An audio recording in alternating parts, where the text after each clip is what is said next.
जर गाडीची गती कमी करायची असेल किंवा गाडी पाहिजे त्या ठिकाणी आपल्याला थांबायची असेल तर त्यावेळेस आपल्याला ब्रेकची आवश्यकता असणार आहे. तर हे जे ब्रेक जो आहे त्याचे तत्व किंवा त्याचे जो प्रिन्सिपल आहे तो आहे गाडी थांबविणे, वाहन स्लो करणे किंवा वाहन पार्किंगला लावणे. त्याच्यानंतर त्याचे जे प्रकार आहेत ते मुख्य 2 प्रकार. पहिला प्रकार जो आहे तो आहे एक्सटर्नल कॉन्टॅक्टिंग ब्रेक आणि दुसरा जो आहे इंटरनल एक्सपॉन्डिंग ब्रेक. याच्यामध्ये एक्सटर्नल कॉन्टॅक्टिंग ब्रेक म्हणजे असे ब्रेक की जे चाकाच्या बाहेरील बाजूने संबंध घडवून आणून घर्षण निर्माण करतात आणि गाडीची गती किंवा गाडीच्या गतीला विरोध करतात किंवा गाडीची गती कमी करतात. अशा ब्रेकला आपण एक्सटर्नल कॉन्टॅक्टिंग ब्रेक असं म्हणतो. त्यामधला दुसरा जो प्रकार आहे तो आहे इंटरनल एक्सपॉन्डिंग ब्रेक.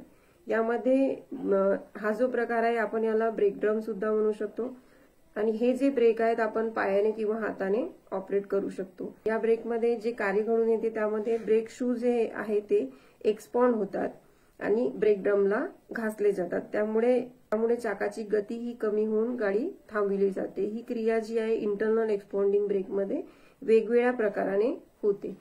ब्रेकच्या प्रकारामध्ये पहिला जो प्रकार दिलेला आहे तो आहे मेकॅनिकल ब्रेक. मेकॅनिकल ब्रेकचा प्रकार हा सगळ्यात आधी उपयोगात आणलेला होता. यामध्ये जे आहे ते लिंकेजेस दिलेले असतात आणि लिंकेजेस हे ब्रेक पॅडलला जोडलेले असतात. ज्यावेळेस ड्रायव्हर हा ब्रेक पॅडल ऑपरेट करतो त्यावेळेस लिंकेजेसद्वारे जो कॅम जॉईन केलेला असतो किंवा कॅम जोडलेला असतो तो ऑपरेट होतो.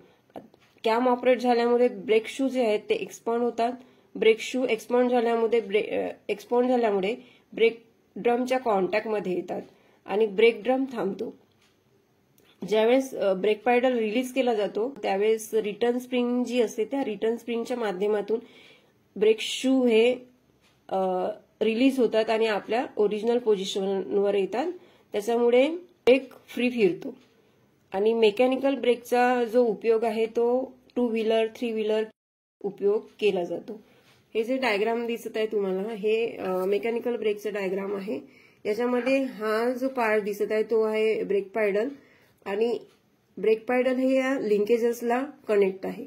ज्यावेळेस ब्रेक पॅडल ऑपरेट केला जाईल किंवा ड्रायव्हर याच्यावर फोर्स देईल त्यावेळेस हे जे ब्रेक पॅडलशी कनेक्टेड लिंकेजेस आहेत हे लिंकेज ऑपरेट होतील. कॅमशी कनेक्टेड जो लिंकेज दिलेला असेल तो लिंकेज कॅम पर्यंत जाईल आणि कॅम ऑपरेट झाल्यामुळे हे जे ब्रेक शू आहेत हे ब्रेक शू एक्सपॉन्ड होतील आणि ब्रेक ड्रमच्या कॉन्टॅक्टमध्ये येतील.